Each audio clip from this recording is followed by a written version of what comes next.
손양원 목사님의 유언적 설교, 6.25 전쟁과 시국에 대한 교인의 자세. 일시 1950년 9월 13일 인민군에게 금속되기 직전에 작성된 설교 원고입니다. 다음 글은 전쟁 발생 후 설교다. 설교인지는 검토가 필요하다. 오늘 주변에서 흔하게 보는 손양원 신앙 속에는 자우익 정치가와 각 교단이 서로 유리한 부분만 발췌하여 왜곡한다. 이 설교는 6.25 사변 후 애양원에서 교회를 지키다 잡히시던 9월 13일 저녁 수요일 예배를 위해 준비한 설교의 원고다. 설교하기 전에 체포당하고 순교하였으므로 미완성된 상태로 소개한다. 손양원 목사님의 유언 설교의 원고를 읽어보면 그때의 상황과 오늘날의 상황이 거의 일치하는 것을 알 수 있다. 이 땅에 전쟁이 일어나는 상황을 만든 하나님의 진노에 대해서 생애 마지막 설교를 준비했다.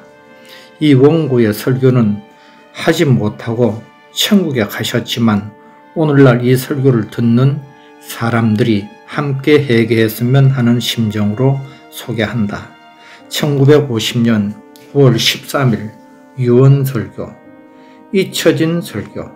그때도 오늘도 딱 그대로 적용되는 더 중요한 내용인데 모두의 가슴을 찌르는 말이다 보니 1993년도에 애양원에 원고를 맡겼으나 아무도 이 설교는 공개를 하지 않고 묻어버렸다.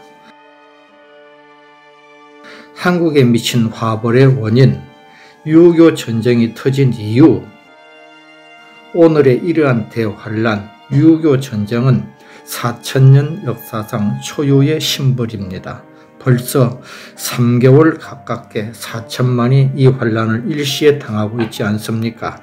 전쟁 1950년 6월 25일, 점령 1950년 7월 25일 여수까지, 작성 1950년 9월 13일, 수요일 설교 원고, 금속 1950년 9월 13일, 설교 작성 후 체포, 순교 1950년 9월 28일입니다. 본문 말씀은 예레미야 애가 4장 6절에 있는 말씀, 전에 소돔이 사람의 손을 대지 않고 경각간에 무너지더니 이제 전혀 내 백성의 죄소동의 죄악보다 중하도다. 아멘. 국가적으로는 수도 서울을 빼앗기고 교회적으로는 성전은 다 잃었으니 이 어찌 한심한 일이 아니겠습니까? 하물며 동족 상정에 있어서도 마찬가지입니다. 하나님은 이스라엘을 자기 눈동자같이 애지중지하셨건만 범죄하고 회개치 않으니 70년 바벨론 포로 긴 동안을 크게 고생케 했습니다. 당시 예레미야 홀로 외쳤으나 회개보다도 도리어 핍박하고 박해했습니다. 그러므로 하나님께서는 크게 노하시어 징벌하셨더니 이 에가서는 주전 586년 유대국가 성전 망하는 비극을 보고 쓴 말입니다. 내가 오늘 이 지약성을 말하면 우익에게나 좌익에게나 정치가에게나 경관에게나 미국인에게나 교역자 혹은 교인에게 욕을 먹고 매맞고 죽임을 당할지 모르나 하나님의 대명이시니 전하다가 죽더라도 내 어찌 아니 전할 수 있겠습니까? 사무엘상 6장 언약궤를 끌고 베세메스로 간 암소가 말씀을 모신 수레에 자기를 번제로 태우고 죽은 것처럼 목사님도 자기가 모신 말씀을 한국 교회에 전하고 그 말씀 때문에 제물이 된 것입니다. 나는 4가지 큰 죄악의 원인을 말하겠으니 각각 자기 죄에 비추어서 회개하시기를 바랍니다. 이는 물론 나의 소원이라기보다도 하나님의 원하시는 바일까 합니다. 첫째, 국가 지도자들의 범죄의 결과입니다. 머리에 대뇌가 상하면 몸 전체가 병이 들듯이 국가 지도자들이 범죄를 일삼으니 다른 평민이야 일러 무엇하리요. 하나님이 우리 당군 국조에게 주신 근본 정신에 위반되는 정치를 하고 있다고 봅니다. 우리 역사의 주인공 되시는 천부께서 국토를 하나시고 민족을 가르치실 때에 국토 국민마다 적당한 사상을 주셨습니다. 우리 대한민국에는 제2 선민국으로 당국 국조에게 주신 경천애인의 정신이었는데 이를 떠나서 타국 타민족의 정신의 화환자가 있습니다. 하나님을 사랑하고 사람을 사랑하라.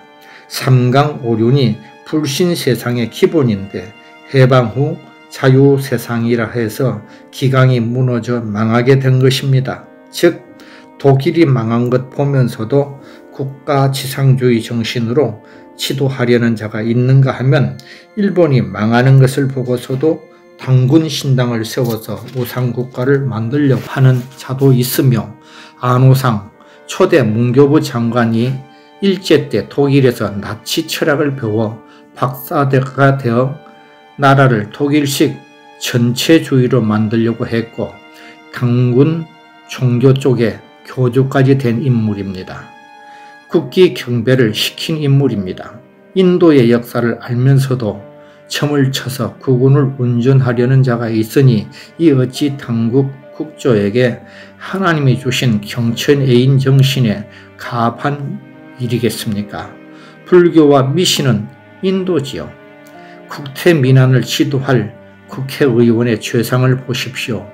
회의원이란 일신일가 버리고 어떻게 하면 국가 잘되게 할 것인가를 노력하는 정신과 자격자가 되어야 할 터인데 첫째, 선거운동할 때부터 돈으로 선전하고 운동에서 불상자가 많았으니 이 어찌 정당한 옳은 인물이 나왔겠느냐 이 말입니다. 심지어 소위 교역하다가 출마한 이들이 주일도 무시불수하면서 선거에만 열중한다니 그런 결과가 어떠한지 알겠습니까? 따라서 한 국가를 위한다기보다는 개인의 영예나 부귀를 탐하게 되어 인민의 종이 되어야 할 사람들이 상전이 되어서 기회를 보아 돈벌이를 일삼는다니 이러고 국태민안을 바랄 수 있겠습니까? 해유시에도 불경건하게 담배를 피우고 반싸움으로 사무를 진행한다니 이 국가 정신에 맞지 않는 자가 처리를 어떻게 바로 할 것이요. 심지어 국회의원이나 고급 관리 중에는 축첩자가 많다니 천의 만의로 세워놓은 법률이 무슨 효과를 발생하겠습니까? 인민대중이 어찌 그런 향락배들에게서 배울 바가 있겠으며 따라서 상탁하울청입니다. 경찰 관공리들의 불미한 소리는 경향각지에서 그 예를 들기에 한이 없을 만큼 많습니다. 애매한 처리, 불충성한 사모에는 일상 습관이 되고 말았던 것입니다. 이와 같이 시도하는 수뇌부부터가 상했으니 어떻게 축복받는 국가가 되겠습니까?